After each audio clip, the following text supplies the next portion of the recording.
do silhouette for the entire background.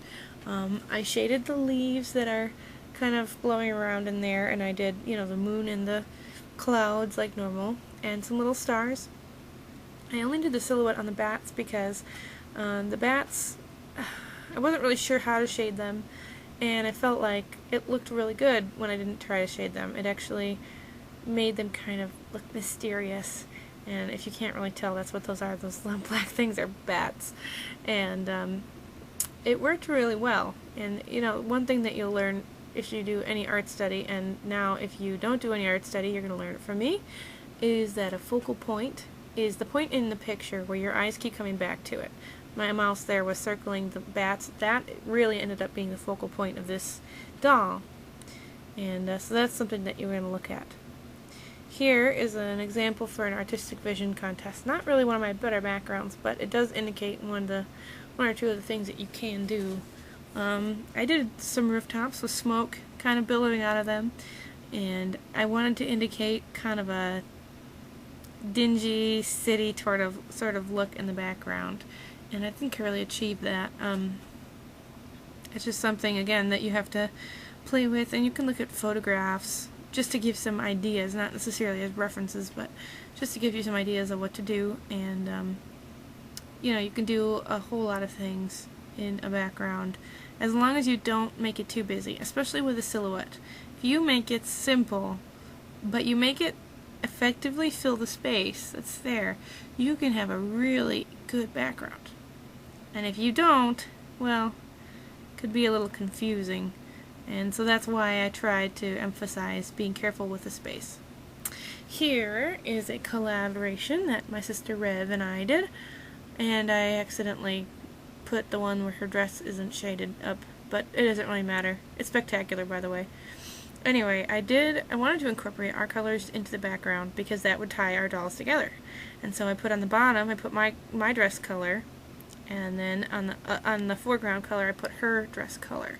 And then GIMP has several options for gradients, and I used the gradient tool going from top to bottom and making it look like a sunrise, and I picked the colors that seemed most applicable, and it really helped tie the whole piece together. And then I made it look a little more modern by making larger squares for the lights, unrealistically large really for windows, but it made them look interesting and kind of more modern and stylistic rather than realistic. And so I thought that was kind of interesting too. And I also did, you know, the glass in the frame to make it look like we were standing in front of a window at a party or something. Here's a more recent doll that we did. I actually did a very similar gradient and a skyline because I like skylines. And I did purple and orange because purple and orange are almost opposite each other on the color wheel, and so that makes them much more interesting. Same with blue and yellow. Blue and yellow are directly across from each other.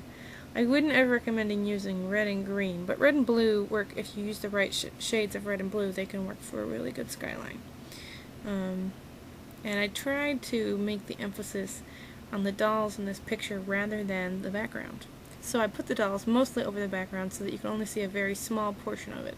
I really want them to look like they are the point of this, and the background is not the point. Because if the background overcomes the doll, then you failed.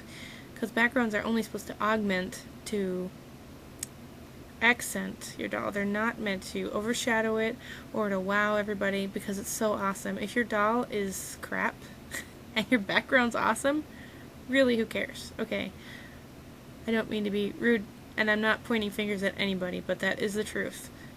It's not going to look good if you have a great background but your doll isn't good, and you don't emphasize your doll the proper way. So that's the whole point of having a background, is having a doll in front of it. Here is the one that I did in the example earlier. As you can see, it took me a little bit of working to get through and figure out how I wanted things, but I ended up coming up with a very simple but expressive concept, getting across the cowboy state type motif, and I really felt that I achieved it. There's something about those colors that I'm using. For some reason, red and yellow, when you gradient between them, they just make everything seem more natural in an effect. there's a difference between a natural beauty and like for instance, a man-made beauty, like an architectural beauty. And it's not to say that red and yellow aren't found in architecture, but cities generally tend to give off a different sort of haze or glow, or even have a different mood in them. They're cooler colors usually. They're associated with cooler colors.